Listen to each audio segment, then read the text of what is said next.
Sa pinakabagong pag-aaral na inilabas ng Okta Research, mayorya sa mga Pilipino ang pabor sa impeachment trial ni Vice President Sara Duterte. Pinakamalaking bilang na sumusuporta sa paglilitis sa ikalawang Pangulo ay nakuha mula sa Visayas na sinundan ng National Capital Region o NCR. Narito ang balita ni Tisa Lopez.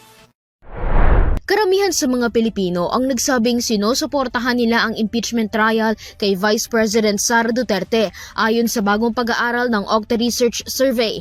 Sa isinagawang tugon ng masa ng Okta Research, lumabas na 69% ng mga Pilipino ang naniniwalang dapat lamang naharapin ni Duterte ang impeachment trial at sagutin ang mga paratang laban sa kanya. 28% ang hindi sang-ayon at 3% ang hindi makapagdesisyon. Malaking bahagi ng mga sumuporta sa impeachment trial ay nagmula sa Visayas na may 83%, sumunod ang National Capital Region na may 81% at 69% ay nagmula sa nalalabing bahagi ng Luzon, habang pinakamababa sa Mindanao na may 61%, ngunit pinakamataas sa mga nagsabing hindi nila ito sinusuportahan na may 38%.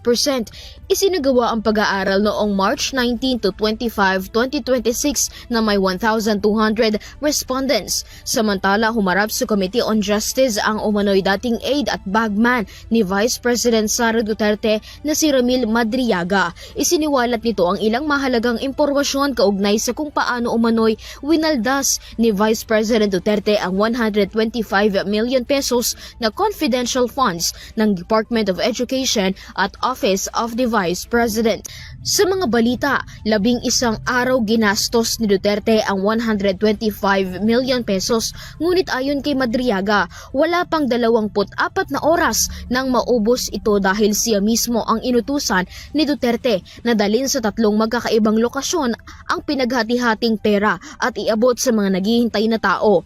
Bigong makadalo si Vice President Duterte sa impeachment proceeding ng Committee on Justice kahapon, ngunit naglabas siya ng pahayag kaugnay sa mga paratang na nakapagtapos siya sa law school sa tulong ng malaking pangalan. Iginiit niya na natapos niya ang kanyang pag-aabogasya sa sarili niyang kakayahan. Hindi anya niya kinailangan ng tulong ng kanyang mga propesor para makakuha ng mataas na grado. Nagtapos umano siya ng abogasya noong 2005 at nakapasa ng bar exam sa unang take. Para sa Zero TV News, Criza Lopez, sumasaludo sa bawat Pilipino.